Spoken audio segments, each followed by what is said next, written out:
The coronavirus has been in the news a lot, and we want to make sure residents are informed on the latest development and can make facts-based decisions.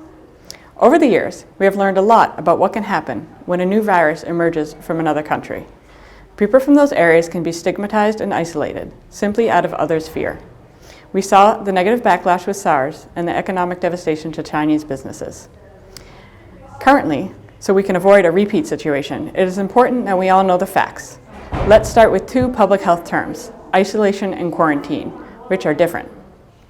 Isolation is for when someone who is ill with the virus and is required to stay home or in a medical facility under specific guidelines to stop the spread of the illness. Quarantine, this is for an individual that might have been exposed to the virus but does not have symptoms. When someone is in quarantine, we don't know if they have the virus or not.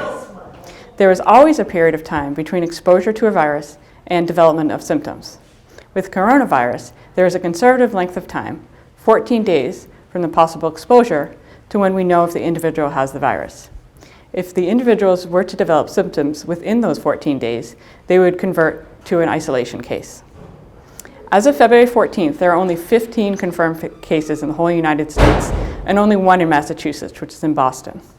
Public health officials are monitoring these cases and making sure they remain isolated. All individuals traveling from China are directed to 11 specific airports where they undergo a health screening. Logan Airport in Boston is not one of these 11 airports. Passengers who traveled from Wuhan City or Hanbu Province are considered high risk. They are quarantined in or around the 11 designated airports. Those coming from areas outside of the province, but in China, are considered medium risk. They are allowed to return home and are asked to self-quarantine for 14 days. Public health officials are notified as individuals return home to monitor the individuals under self-quarantine. Again, those individuals quarantined might or might not have the virus. Public health officials from federal to local governments are working diligently to keep the virus contained, and there is very low risk to the public. You should be comfortable enjoying our great Chinese food restaurants, where you will probably bump into Tony, our general manager, who plans to do the same. Folks, General Manager Tony Mizuko here, coming to you from Shabuli, one of the many great Asian restaurants we have here in Norwood.